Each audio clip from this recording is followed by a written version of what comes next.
The following story has been brought to you by StoriesToInspire.org. Rabbi Aaron Kotler was walking down the street in Borough Park, and he sees a man walking the other way. His name is Rabbi Asher.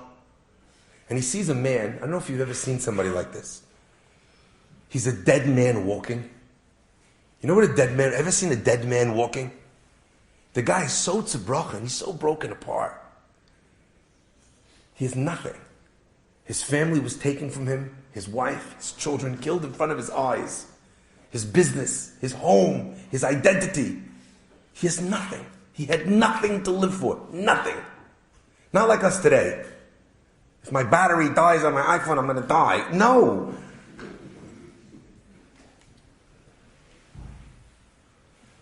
I'm talking about somebody who had nothing to live for. Nothing. It's hard to even come to grips with what that might look like. But Rabbi Asher was one such example. And Rabbi Aaron comes to me and he says, "What could I do for you?" Knowing his backstory. And Rabbi Asher says, "Nothing." What are you going to do? What are you going to bring back? What are you going to do? And Rabbi Aaron gives him a bracha.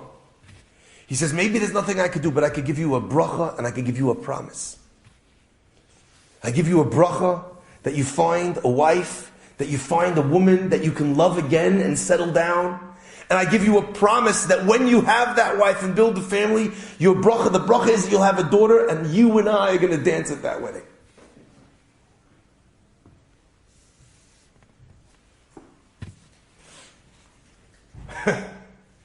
That's not bad for nothing, right?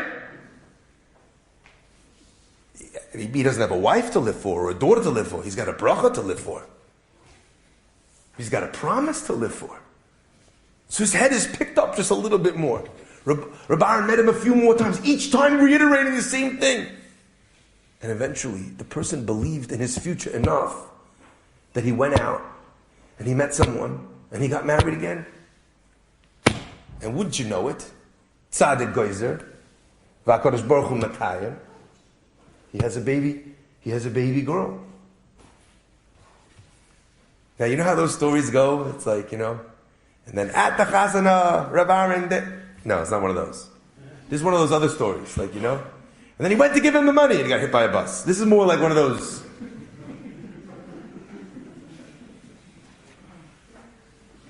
Unfortunately, Rabbi Aaron died when this girl was 10 years old. And Rabbi Asher, when he found out the news, his first thought was, was wird sein? Was wird sein bei der Chasana? What's going to be?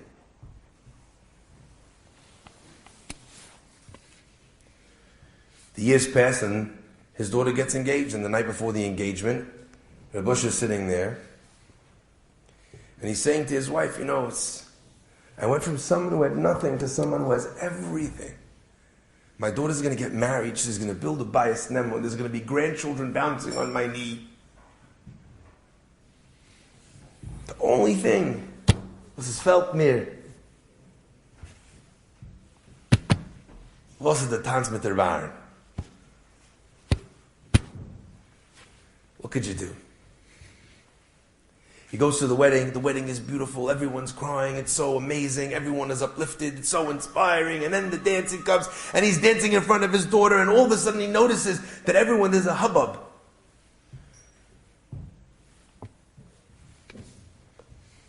And he's looking, but he can't see, the crowd is too thick, and eventually the crowd starts peeling its way back apart to allow someone through. And who walks through into the circle? Reb Shlomo Farhi. And Reb Shlomo comes and he dances with him.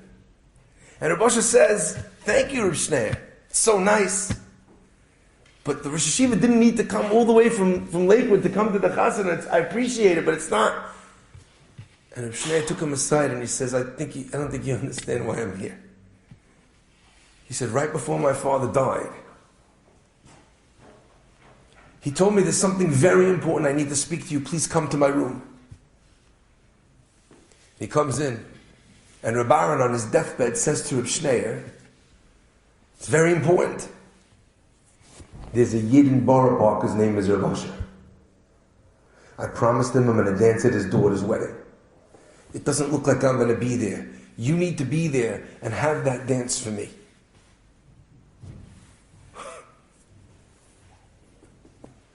Who's thinking about this when they're dying? Reb Aaron was a Weltz Yid. He was taking care of all of the Judaism in America. He had a yeshiva and a city and had to worry about every possible thing besides for his own children and his own grandchildren. How's Reb Asher going to feel when his daughter's getting married? And I stood him up.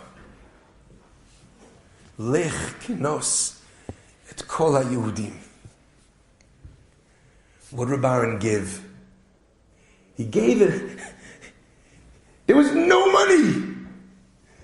There was nothing he could do to fix it. He didn't even introduce him to the woman. He didn't help them go to a fertility clinic to give birth. There was nothing that he did to bring to this outcome other than give him a bracha from the depths of his heart and promise him that when such thing would to occur, that he would participate in the simcha. Because he felt Yenam's simcha. He felt that this guy, he was so broken. And now maybe something was good for him. I could rejoice. I could have a little bit of simcha with him. That was what Reb Aaron gave him. It's unbelievable. This is what it takes. It's so small. It's so easy. It's hard that you have to tell people sometimes to be a mensch, but be a mensch. You look and you see somebody who's connected to this lineage. He's a prince. She's a princess. But nobody told them. Nobody told them. Nobody told them what it means to be the prince that they are. Enjoyed this story? Come again. Bring a friend. StoriesToInspire.org